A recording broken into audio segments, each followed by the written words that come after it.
السلام علیکم۔ ہر زخم کا مرہم تو وقت کے پاس نہیں ہوتا، مگر ہاں وقت کچھ زخموں کے ساتھ رہنا سکھا دیتا ہے۔ پہل تو ہر شخص روتا ہے، سسکتا ہے، بلکتا ہے، پھر رفتہ رفتہ وقت، حالات اور لوگ ہمیں سب کچھ سکھا دیتے ہیں۔ پھر روتی ہوئی آنکھ بھی چھپانی آ جاتی ہے، مسکرانے کا ہنر آ جاتا ہے۔ انسان تو انسان ہے، ذرا سی آفت ٹوٹتی ہے، عرش والے سے شکوے کرنے لگتا ہے، پھر خود تھک کر خود کو ہی تھپکی دینے لگتا ہے۔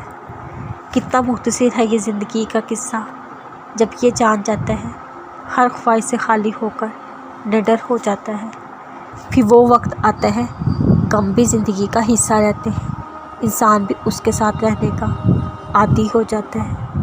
اللہ اگر زخم دیتا ہے تو برداشت کی طاقت بھی دیتا ہے۔ اس کی محبت کے ترازو میں رحم کا پلڑا ہمیشہ بھاری رہتا ہے۔ مقدر میں لکھے ہوئے کا ملنا ہر حال میں لازم ہوتا ہے، مگر دعائیں تو ناممکن کے لیے ہوتی ہیں، ان کے لیے جو تمہارے مقدر کا حصہ نہیں ہوتے۔ تم کہتے ہو جب وہ مقدر میں نہیں پھر دعا کیوں مانگوں؟ تم یہ کیوں نہیں سوچتے کہ دینے والا مقدر سے اور تمہارے وسوسوں سے بہت بڑا ہے؟ کیا ہوا اگر اللہ نے مقدر کا وہ حصہ نامکمل اس لیے رکھا ہو؟ تم اس خالی جگہ کو اپنی دعاؤں سے اپنی چاہت کے مطابق مکمل کرو گے۔